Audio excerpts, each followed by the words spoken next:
Retired माणूस.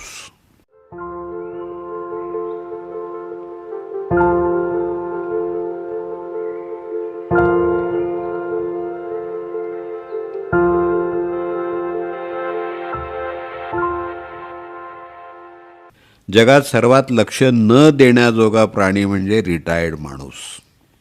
असं कोण म्हणतंय? पु ल देशपांडे.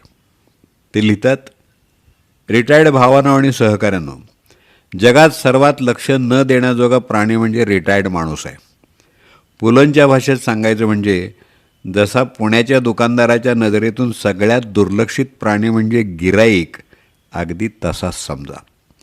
गरीब बिचारा, भांबावलेला, बावरलेला, काहीसा आत्मविश्वास हरवलेला असा हा प्राणी असतो. कोणे एकेकाळी या माणसाचे पण सुगीचे दिवस असतात.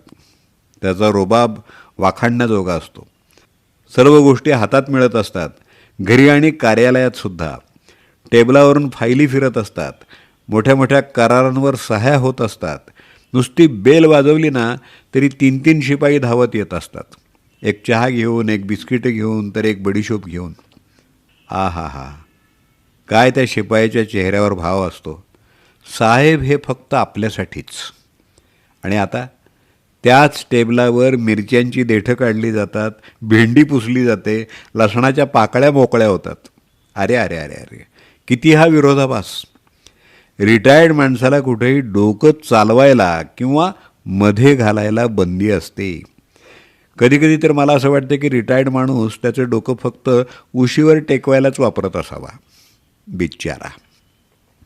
कुणी समदुःखी माणूस त्याला घरी भेटायला आलाच तर हिंदी चित्रपटात जसा यात्रेत हरवलेला भाऊ भेटल्यावर नायकाला आनंद होतो, अगदी तसाच किंबहुना त्याहून जास्त आनंद रिटायर्ड माणसाला होतो. पण त्याचं बोलणं किचनचा CC कॅमेरा टिपत असतो हे त्याच्या ध्यानीही नसतं. आपल्या सुगीच्या दिवसात हा माणूस कट्ट्यावर मित्रांसमवेत हास्यविनोद करत असतो. मधूनमधून नेत्र व्यायामही सुरू असतो. पण आता तोच बिचारा मंदिराच्या कट्ट्यावर किंवा वाचनालयाच्या ओट्यावर विसावलेला असतो.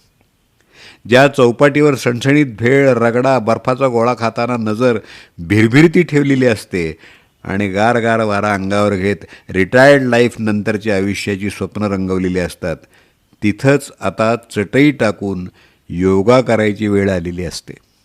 दिवसभरात टोमणे ऐकावे लागतात.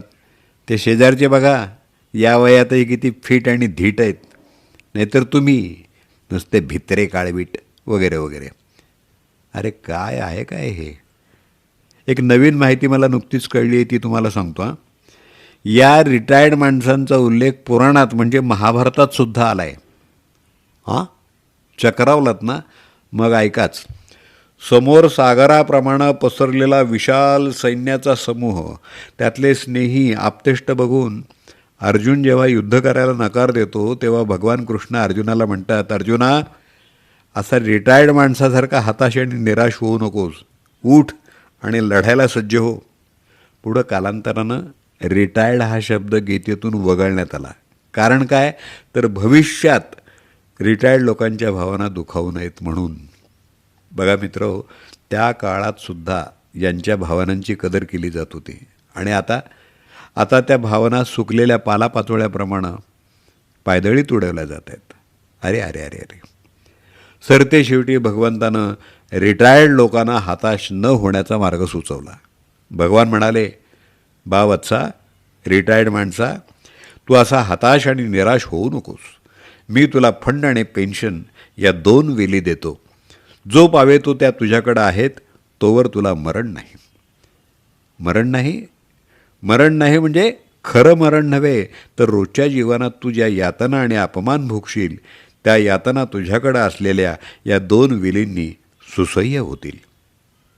फंड व पेन्शन जो पावे तो तुझ्याकडं आहेत, तोपर्यंत सारे सगळे सोयरे तुझे असतील. उठ वत्सा, उठ आणि उरलेल्या आयुष्याच्या संग्रामाला तयार हो. खाडकन जाग आले आणि भानावर आलो आणि माझ्या त्या 2 वेली जागेवर आहेत की नाही हे बघण्यासाठी अंथरुणातून बाहेर पडलो.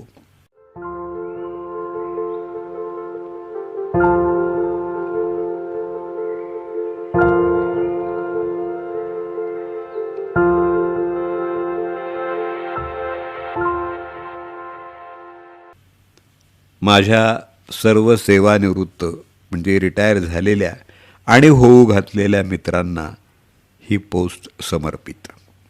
श्रोते हो, यात विनोद आहे, पण त्यात चुकीचंही नाही. ही वास्तविकता आहे.